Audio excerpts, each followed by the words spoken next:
احنا نركز مع بعض لأن الموضوع صار جد. إنها رواية أم ميمي التي تربعت على قمة المبيعات من أشهر، ورشحت للبوكرز العربية هذه السنة، ومنعوها بصيغة PDF من النت، واختفت من موقع الأمازون العالمي، واللي يحب يشتري من المكتبة. لنستمع على الأقل الآن لريفيو الرواية التي تدور حول شاب يأتي من الأرياف لطلب العلم في القاهرة، محملا بدعوات الوالدة وسبت الفطير المشلتت، والله يبعد عنك ولاد الحرام. وهذا ما حدث بالضبط. بعد لف ودوران حصل على غرفة في شقة على قد الحال، مصمم على الدراسة في الجامعة والتقتير، ولكن الذي حصل كان الشيء غير ممكن تخيله.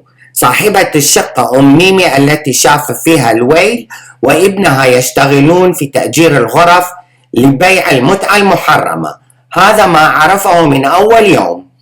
فكر أمشي بحالي وأنا مالي، الإيجار كويس، ولكن ميمي الشاب الوحيد للأم أشقر اللون، يكع الخمر الرخيص طول اليوم، لم يتركه بحاله، والأم تبكي وتولول من طليقها الشعراوي، تردح وتصرخ، والطالب عايش في رعب منها ومن كبسات محتملة من الشرطة، ولكنه يدرس ويستمر.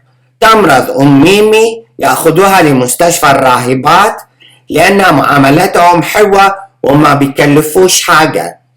بعد يومين تنتقل إلى جوار ربها، وينهار ميمي لأنه كان يعاملها بسوء.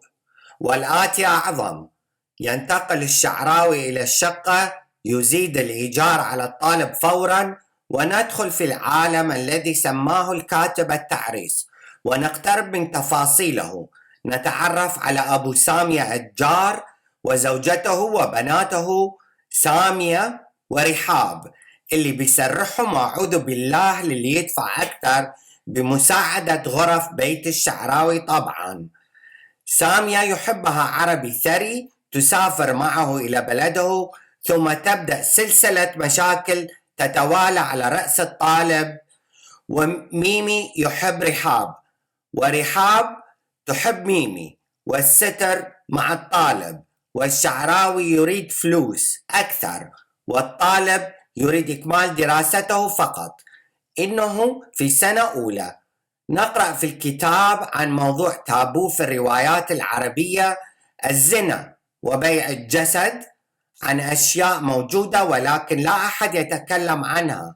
شرطي المخفر، زبون، والوالدين والشعراوي حابكين الموضوع، كيف يلتقطون الزبائن في سنة 1992، وتتوالى الأحداث إلى أن ينهي الطالب سنته ويهرب من البيت بعد أن أرادوا الإيقاع به إلى السنة الثانية في الجامعة، ويترك كل شيء خلفه. ووعد من الكاتب بلال فضل بمغامرة جديدة حسب رأيه.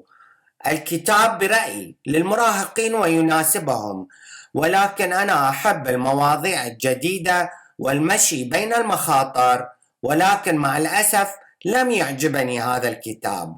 هل هو كتاب مغامرات؟ كتاب عن الكفاح في سبيل العلم؟ أحداث غير مترابطة، حتى لا إثارة فيه، ولكن للناس أذواق، ربما تعجبكم سير الأحداث. اتركوا موضوع على جنب وحاولوا قراءته، ولو قرأتم كتابه الموجود رابطه في الأسفل هنا لن تجدوا ربط بينهما.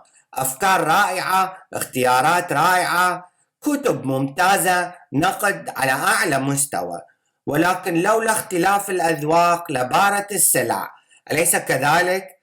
ملاحظة مهمة، الجملة الأولى من الريفيو هذا يستعملها علاء منصور الخفيف الظل، وأنا استعرتها منه للأمانة. وإلى اللقاء في كتاب جديد وريفيو جديد، ولا تنسوا الاشتراك، وشكرا.